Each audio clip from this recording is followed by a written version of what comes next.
À vous, chers téléspectateurs qui nous suivez depuis le début de cette aventure en mai 2024, je vous souhaite une bonne et heureuse année 2025. Et pour ce premier numéro, nous sommes à la cité Keur Gorgui, devant un point de regroupement normalisé de la Sonaged. Le prétexte, la journée Setal Sunu Réew prévue demain. Bienvenue. Sénégalaises, Sénégalais.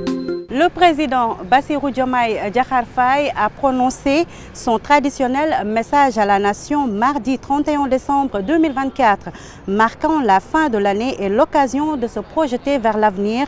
Dans son discours, le chef de l'État a formulé des vœux de paix, de santé et de prospérité pour tous les Sénégalais, tout en rendant hommage à ceux qui nous ont quittés cette année. Parmi les annonces importantes, le président de la République a souligné la priorité de la paix en Casamance et a présenté le plan Diomaye pour la Casamance pour soutenir le retour des populations déplacées et le processus de paix. Le chef de l'État a également annoncé au cours de son allocution le lancement de la plateforme Liggéeyal Sa Réew au premier trimestre de 2025, permettant à chaque Sénégalais de déposer sa candidature au poste public en compétition ou de proposer des projets et opportunités d'investissement. Il a aussi mentionné l'introduction de 4 projets de loi sur la transparence et la bonne gouvernance qui seront soumis à l'Assemblée nationale. Les ministres sénégalais et mauritaniens en charge de l'énergie ont annoncé avoir procédé à l'ouverture officielle du premier puits au projet Grand Tortue Armeim GTA qui se trouve sur la frontière maritime du Sénégal et de la Mauritanie.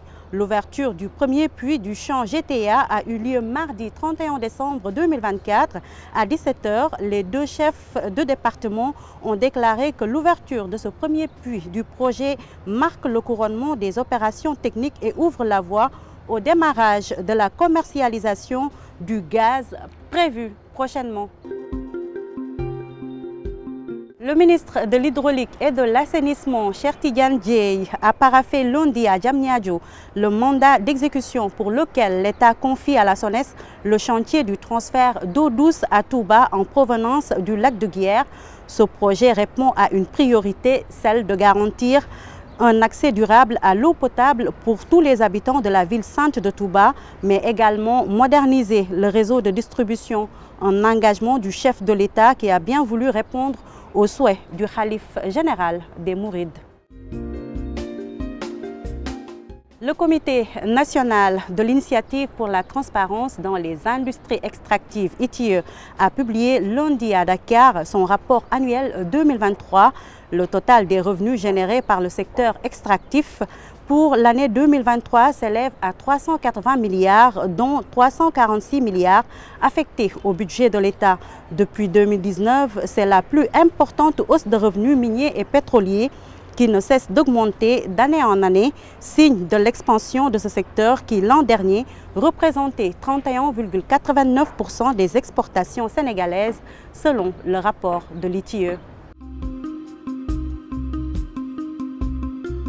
Le Sénégal est de nouveau frappé par un tragique événement. Souadou Sow, dit Diary, une fillette de 12 ans, a été victime d'une tentative de viol suivie de meurtre à Malika. Un fait qui suscite une vive émotion et une indignation générale dans tout le pays. Maïmouna Dièye, ministre de la Famille et des Solidarités, a exprimé sa très grande peine face à cet acte odieux. Aux dernières nouvelles, la police a mis fin à la cavale du présumé meurtrier. El Hadj Modou Fall, âgé environ d'une trentaine d'années, est passé aux aveux face aux enquêteurs.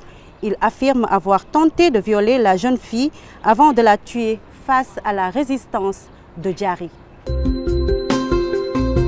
Nous arrivons à l'agenda de ce week-end qui est notre prétexte. La journée Setal Sunu Réew placée sous le thème Aar Sa Yaram Setal Sa Gox aux côtés des citoyens, les forces armées s'engagent.